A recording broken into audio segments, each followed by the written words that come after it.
मेरी शादी को अभी कुछ ही दिन हुए थे कि मेरे पति ने मुझे मारना पीटना शुरू कर दिया।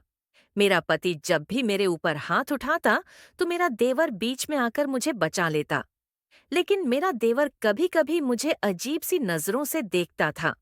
फिर एक दिन मेरा देवर मेरे कमरे में आया और बोला, भाभी आप मुझे बहुत अच्छी लगती हो और मैं आपसे प्यार करने लगा हूँ। देवर जी की बात सुनकर तो मैं एकदम से घबरा गई।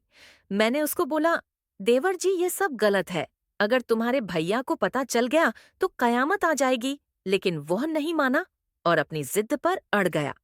फिर एक दिन उसने मुझे धोखे से किसी होटल में मिलने के लिए बुलाया और मेरे साथ कुछ ऐसा किया कि हेलो दोस्तों, मेरा नाम रूपाली है और मेरी उम्र 23 साल की है। मेरा रंग गोरा है और मैं दिखने में बहुत ही खूबसूरत हूँ। मैं अपने माता पिता की एक लौती बेटी हूँ।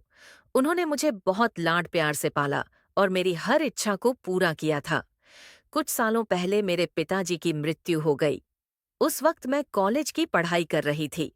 कॉलेज के दौरान मुझे बहुत सारे लड़कों ने प्रपोज किया, लेकिन मैंने किसी को भी हाँ नहीं की। फिर कुछ टाइम बाद मेरी दोस्ती एक राहुल नाम के लड़के से हो गई। वह मुझे बहुत पसंद करता था।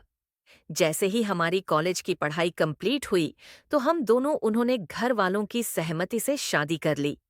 शुरू शुरू में तो सब कुछ ठीक चल रहा था। राहुल मेरा बहुत ध्यान रखता था, लेकिन धीरे धीरे राहुल का रवैया बदलने लगा। वह अक्सर ही अपने घर वालों की बातों में आकर मुझ पर गुस्सा करता रहता। लेकिन मेरा देवर बहुत अच्छा था। वह हमेशा मेरी तरफ से बोलता था। वह हर बार मुझे राहुल के गुस्से से बचा लेता। लेकिन पता नहीं क्यों मेरा पति मेरे देवर की हर बात मां मान लेता और उसके ऊपर बहुत विश्वास करता। वक्त गुजरता गया और मैं 2 बच्चों की मां बन गई। रोज की तरह आज भी जब मैंने खाना तैयार किया, तो मेरे देवर ने मजाक के अंदाज में कहा, भाभी आज खाने में नमक थोड़ा ज्यादा लग रहा है। जब मेरे पति ने यह बात सुनी, तो वह मुझे बोलने लग गया कि तुमने खाना ठीक से नहीं बनाया और मेरे ऊपर गुस्सा करने लगा और खाना खाए बिना ही कमरे में चला गया। मैं भी उनके पीछे पीछे उनके लिए खाना लेकर कमरे में चली गई। मैंने अपने पति से कहा, मैं आपसे माफी मांगती हूँ। फिर मेरे पति ने कहा, ठीक है, इस बार मैं तुम्हें माफ कर रहा हूँ, लेकिन आगे से मैं तुम्हारी कोई शिकायत नहीं सुनूंगा, वरना मुझसे बुरा कोई नहीं होगा। फिर मैंने और मेरे पति ने साथ में खाना खाया। जब मेरे पति का गुस्सा ठंडा हुआ, तो मैंने अपने पति से कहा, आपको तो पता है, मैं हर काम बहुत ही ज्यादा ध्यान से करती हूँ। मैंने कभी भी जानबूझकर कोई गलती नहीं की। मेरे पति ने कहा कि ठीक है, आगे से तुम ख्याल रखना। मुझे कभी कभी ऐसा लगता था कि मेरा देवर जानबूझकर मेरे पति को मेरे खिलाफ भटका है। मेरी सास भी अपनी किसी रिश्तेदारी में गई हुई थी, इसीलिए अब घर की सारी जिम्मेदारी मुझ पर ही थी। मैं हर काम बहुत ज्यादा ध्यान से करती थी, लेकिन न जाने क्यों हर बार मुझसे कोई न कोई गलती हो जाती थी। मुझे समझ नहीं आता था कि मेरे साथ यह सब क्यों हो रहा है।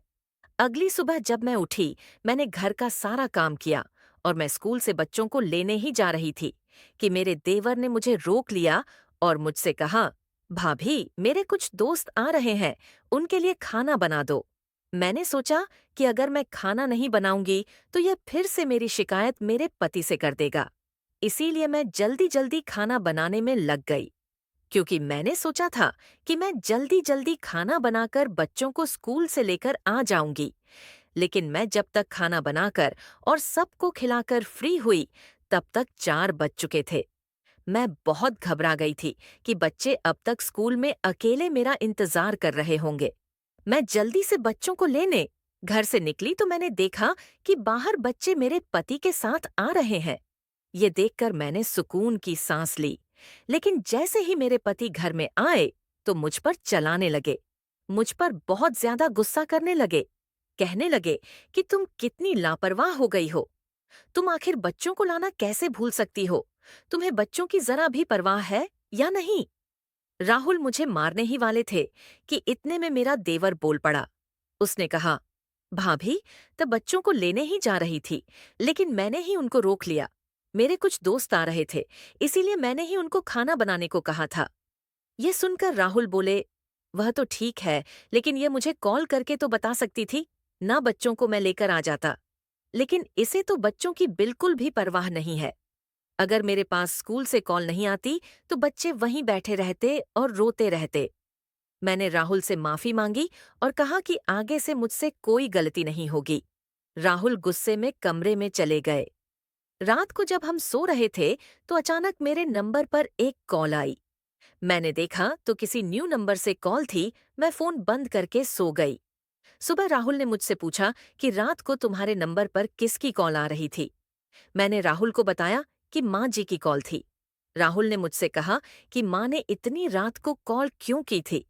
मैंने कहा कुछ नहीं, ऐसे ही बस बताने के लिए कॉल की थी कि वह अभी कुछ दिनों के बाद आएंगी।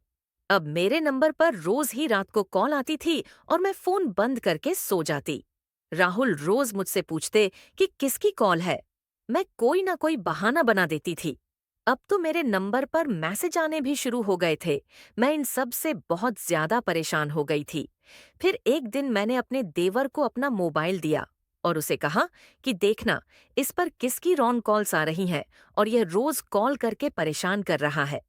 तुम प्लीज इससे बात करके देखो कि आखिर यह कौन है और क्यों मुझे परेशान कर रहा है। लेकिन तुम अपने भाई को कुछ भी मत बताना। उसने कहा, ठीक है भाभी, आप फिक्र ना करें।